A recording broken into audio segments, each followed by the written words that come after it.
Friends good morning. இன்றைக்கி நம்ம வீட்டில் என்ன லஞ்சுன்னு பார்க்கலாமா? இன்றைக்கி வந்து லெமன் ரைஸ் தான்.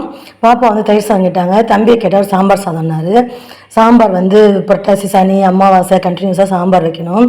அப்புறம் அடுத்த ஆப்ஷன் கேட்டால் பாப்பா தக்காளி சாதம்னாங்க. ஆனால் தம்பிக்கு வந்து தக்காளி சாதம்லாம் பிடிக்காது. அப்புறம் லெமன் ரைஸ்ன்னு கேட்டோன்னே தான் எல்லாருமே லெமன் ரைஸ்க்கு வைக்க சொன்னாங்க. சரி செஞ்சிடலாம் தான் செஞ்சேன். அப்புறம் மஷ்ரூம் பிரியாணி கேட்டாங்க பாப்பா. மண்டே தான் மஷ்ரூம் பிரியாணி செஞ்சேன். இன்றைக்கி திருப்பி மஷ்ரூம் பிரியாணின்னு சொல்லிட்டு லெமன் ரைஸ் தான் செஞ்சேன். சைட் டிஷ்க்கு வந்து பொட்டேட்டோ வந்து ஃப்ரை பண்ணியிருக்கேன். இந்த மாதிரி க்யூபாக போட்டு தான் ஃப்ரை பண்ணணுன்னு சொன்னாங்க. அதான் ஃப்ரை பண்ணி வச்சுருக்கேன். அப்புறம் வந்து ஸ்நாக்ஸ்க்கு வந்து பொட்டேட்டோ சிப்ஸ் தான் வச்சுருக்கேன், கடையில் வாங்கினது.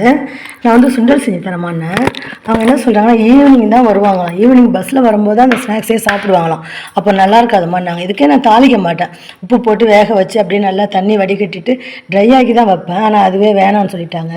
எதெல்லாம் ஹெல்த்தியாக அதெல்லாம் சாப்பிட மாட்டேங்கிறாங்க. சரி ஈவினிங் வரைக்கும் எப்படி இருக்குன்னு சொல்லிட்டு தான் சரி நானும் வந்து பொட்டேட்டோ சிப்ஸ் வச்சுட்டேன். அப்புறம் அவங்களுக்கு லஞ்ச் டவல் 2 பேருக்கும் எடுத்து வச்சாச்சு. அப்புறம் வந்து தண்ணி ஊற்றி வச்சாச்சு.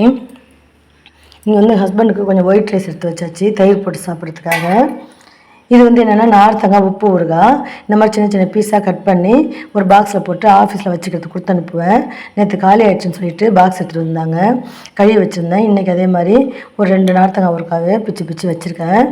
பீஸாக எடுத்து சாப்பிட்றதுக்கு ஈஸியாக இருக்கும். எல்லாத்துலேயும் பத்தாக்காமல் இருக்கலாம். எனக்கு வந்து இந்த பொட்டேட்டோ ஃப்ரை பிடிக்காது. அதனால் இது கல்யாண வீட்டில் கொடுத்த காராசம் இருக்குது, அதை எடுத்துக்கலான்னு சொல்லிட்டு எடுத்து வச்சுருக்கேன். இப்போ கொஞ்சம் அமக்கலமாக தான் இருக்குது, இன்னும் க்ளீன் பண்ணல. இவங்களை அனுப்பிட்டு தான் எல்லாத்தையுமே க்ளீன் பண்ணணும். பாத்திரம் ஒன்றும் அதிகமாக இல்லை. பாருங்கள் எப்படி இருக்குது பாருங்கள். எல்லாத்தையும் லஞ்சு கட்டிட்டு தான் க்ளீன் பண்ணணும்.